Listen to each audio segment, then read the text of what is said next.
Elohim Melek, or El Melek, God as King. You know, the Bible talks all over the place and refers to God as King. That's a part of His name. That's a part of who He is. You see it all over in the Psalms and the Old Testament. Melech, that Hebrew word for king, is found many, many places. One of which is Psalm 68:24, which says, "Your procession has come into view, O God, the procession of my God and King into the sanctuary." Elohim Melech. It's always a battle in our lives, to keep God as King.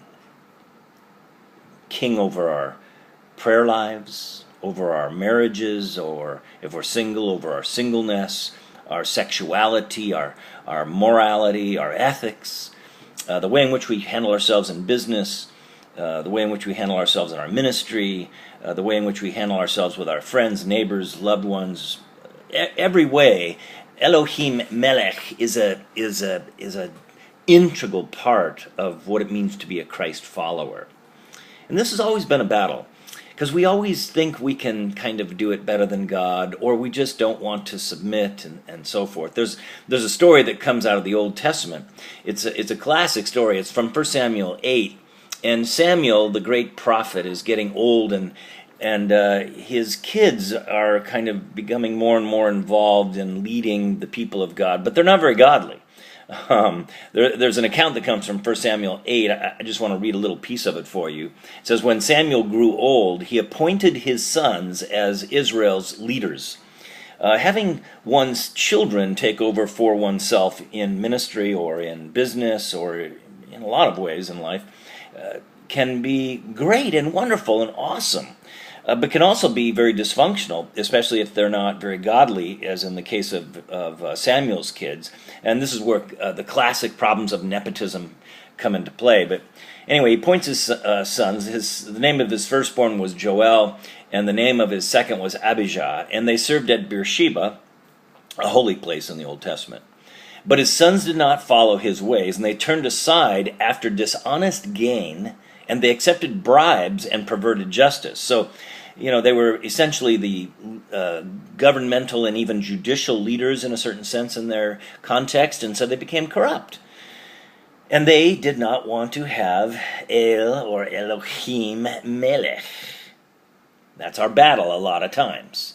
Anyway, so all the elders of Israel gathered together and come to Samuel at Ramah, and they say, "Hey, you're old and your sons do not follow in your ways. Now appoint a king to lead us, such as all the other nations have." And this is one of the darkest moments in the Old Testament period, where the Israelites really reject the prophet, in this case Samuel, and reject God's methodology in the Old Testament system, where God wanted to rule and lead His people through a prophet.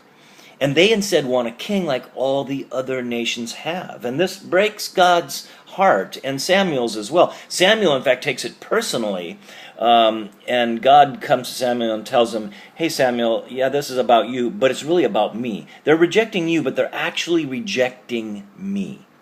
And then God warns the people of Israel through Samuel of the dire consequences of what the result of this will be. And of course the result is simple biblical history at this point, in that you have just a basic train smash of a series of kings, David being the exception, but then his son Solomon, pretty much a train wreck as his years unfold, and then you have the whole divided kingdom, and there was never another godly king in the entire northern kingdom.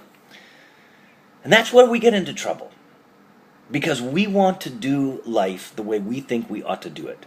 Financially, vocationally, relationally, educationally, physically. And now, in this time of the year, is a great time to really recommit to the one who loves us, our God and King, who knows best how to lead us and guide us through this incredible year in front of us of 2013. So perhaps this is a time in your life where you can really pray and ask God to be king in your life.